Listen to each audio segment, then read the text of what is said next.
Survei Litbang Kompas periode 29 November sampai 4 Desember 2023 menunjukkan elektabilitas pasangan calon presiden Ganjar Pranowo Mahfud MD turun ke angka 15,3%. Mengetahui hal itu, calon presiden nomor urut 3 itu mengaku sudah menyampaikan kepada timnya. Ganjar menuturkan pihaknya menerima dengan hasil survei Litbang Kompas dan akan menjadi catatan. Olehnya dia meminta agar seluruh elemen pendukung Ganjar Mahfud turun ke masyarakat untuk berbicara dengan rakyat. Ganjar juga mengaku sudah bertanya kepada para pollster apakah terkait perizinan ketika melakukan survei dari pemerintah pusat hingga ke desa. Sehingga dirinya bersama tim menerima polling yang ada, tapi percaya akan ada survei lain untuk bisa membandingkan.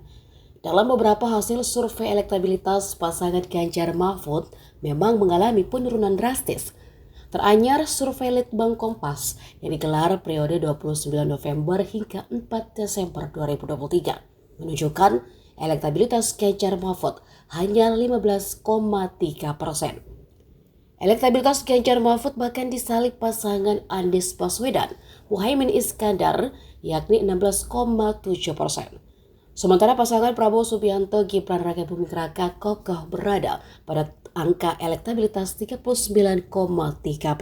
Baik, selanjutnya kepada calon presiden nomor urut 3, kami silakan untuk menanggapi jawaban calon presiden nomor urut 1, waktunya 1 menit dari sekarang. Saya jadi tidak enak ini Mbak hari ini.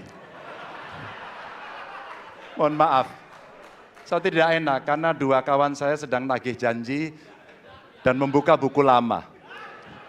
Tapi percaya begini, yang pertama tidak ada demokrasi tanpa partai politik. Tidak ada, suka tidak suka, mau tidak mau. Dan fungsi partai politik itu adalah agregasi, sumber rekrutmen kader, pendidikan politik. Kebetulan saya pernah menjadi ketua pansus undang-undang partai politik. Maka pada saat perdebatan penguatan dari sisi anggaran, penguatan dari sisi partisipasi masyarakat mesti dilakukan, saat itu tidak terlalu banyak yang setuju. Maka Mas Anies, soal oposisi tidak oposisi, soal kepentingan saja kok. Kapan kita bertemu, kapan kita tidak bertemu, dan kemudian kita akan bersikap pada posisi masing-masing. Tapi yang penting, pendidikan politik kepada masyarakat itulah yang menjadi PR besar dari partai politik agar cepat dewasa. Oke, waktu Anda habis Bapak.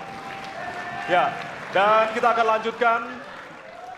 Download Tribun X sekarang, menghadirkan lokal menjadi Indonesia.